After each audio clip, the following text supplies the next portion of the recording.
ወይ ሄርሜላን ወይ ሩታ መረጥ የተባለው በቃ አለቀ። እሱ ምንድነው ሀሳቡ? ሌላ ሶስተኛ ጋር መሄድ፣ ከዛ ሶስተኛው ሰው ጋር መሄዱ ማበላሸት፣ የሆነ ነገር የሰው ህይወትን መበጥበጥ ምንድነው ሀሳቡ? ኧረ ጥሩ አይደለም። ነገ ላይ በጣም ነው ዋጋ የሚያስከፍለው።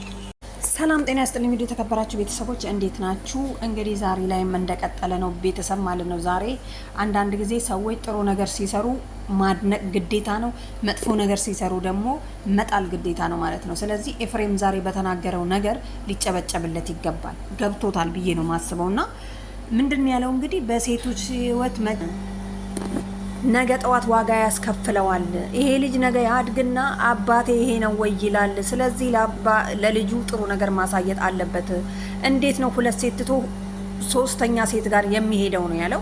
ግን እኔ በጣም ያልገባኝ ነገር ትንሽ ኤፍሬም የተሳሳተው ነገር ምንድን ያለው ኤፍሬም አብርሽን ምረጥ ብለነዋል፣ ለምን አይመርጥም? ለምን ሶስተኛ ጋር ይሄዳል እያልክ ነው?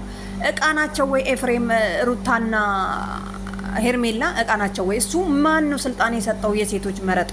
ሲቀጥል ሲጀምር ማለት ነው አሁን ላይ ላደረገው ነገር ደግሞ ምንም የሳሰሉ ሴቶች እኮ ነው የሚያመጣው። የሚገርመው ነገር ማለት ነው ምኑን ወዳችሁት ነው? አፍንጫው ነው ጥርሱ ነው ወይስ ምንድን ነው እንዲህ የምትንከረፋፉለት አብርሽ እያላችሁ ማለት ነው። ሲቀጥል ደግሞ ኤፍሬም የተናገርከው ነገር ትክክል ነው ብዬ ባደንቅህም ግን ደግሞ ምረጥ ከሁለቱ ሴቶች በምትለው ነገር አልስማማም። እንዴት ነው የሚመርጥ? ማን ነው መራጭ ያደረገው? ሴት ልጅ ናት ወንድን የምትመርጠው፣ ወንድ ነው ሴትን የሚመርጠው። በአሁኑ ሰዓት ሁሉም እኩል ነው። ስለዚህ ሴቶችም ሆኑ ወንዶች ማንኛውም ሰው ሆኖ ራሱን ያስከበረ ሰው ክብር አለው ማለት ነው። ለነገሩ ራሳቸውን በራሳቸው ያስናቁት እነሱ ስለሆነ ለነሱ ሳይሆን እንደው ሶስተኛ የመጣሽው ሴት ማለት ነው ሩታንና ሄርሜላን ጥሎ አንቺን አሁን ነገ ጠዋት እንደሚጥልሽ ምንድነው ዋስትናሽ? አብሮሽ እንደሚኖር አራ ሴቶች። ስለዚህ ያኔ እንደውም ነው በጣም እንትኑ የሚሄደው እንዴት ነበረ አብርሽ እነኚህ ልጆች ጥሎ ሲሄድና እሷ ጋር ሲሄድ ማለት ነው እቺ አሁን ሶስተኛ የተባለችው ጋር ሲሄድ ኖ እነሱን የተውክ ለኔ ምን ዋስትና አለ ብላ በቅዝምዝም ነበረ ጠርጋ መጣል ያለባት ማለት ነው። እንደዚህ ተለጥፋ ምናምን በደስታ ምናምን ሳይሆን ገባችሁ አይደለ? ደግሞ የሩታ ጓደኛ ናት። ለማንኛውም ገና አራተኛ አይደለም የሶስቱ ሲገርመን ማለት ነው። አብርሽ ሌላም አራተኛ ያመጣል። አብርሽ ምንም ነገር የለበትም። ገባችሁ አይደለ? ወንዶች ደግሞ ደልቀቅ ብለው ኩርት ምናምን ነገር ሲሉ ሴቶች እንደዚህ ነው የሚሆኑት። ሴቶች ደግሞ ልክ አብርሽን አይታችሁ ማለት ነው ሩታና ሴቶች ሳትሆኑ ሩታና ሄርሜላን ነው የሚጠቅሰው። በነገራችን ላይ ሌሎችን ሴቶች አይጠቅስም። አሁን ደግሞ ሶስተኛዋን ሊጠቅስ ይችላል ማለት ነው። ምክንያቱም ስለገባች እንዴ ዴቭ እንደ ታላቅነት ምከረው፣ አሁን ላይ ያለው ጥሩ አይደለም ብሏልና ቡዜ ደግሞ እንግዲህ ምንድን ያለችው ከተመቸው የምንቸገረኝ ለምን አምስት ሴት ጋር አይሄድም? አብርሽ ለኔ ይመቸኛል ይሆነኛል የሚለው ነገር በሙሉ ይመቸኛል ማለት አልነበረብሽም ቡዝዬ ማለት ነው። እኔ አድናቂሽ ነኝ ታውቂያለሽ። በንግግሮች በምናምን በቃላ አይደለ በምታደርጊያቸው ነገሮች በጣም ምንሽ ልበልሽ እና አንዳንዴ ደግሞ ሰው ይሳሳታል። ግን ደግሞ በእነኚህ ሴቶች ላይ የተጫወተ ልጅ ወንድምሽም ቢሆን ሴቶች ከተባለ ሁሉም ሴቶች አንድ ናቸው። ምን ብታስቢ ነው አንቺ አንተ ተመችቶኛል ብለሽ እቺ ልጅ ለአብርሽ እንደፈለግኩ ነው የምትይው? ማለት የለብሽም። እንደውም ታላቅ ነሽ፣ መምከር አለብሽ ማለት ነው። ኤፍሬም እንግዲህ እኔ እሱ ጋር አልሄድም ዴቭን ምከረው ነው ያለው።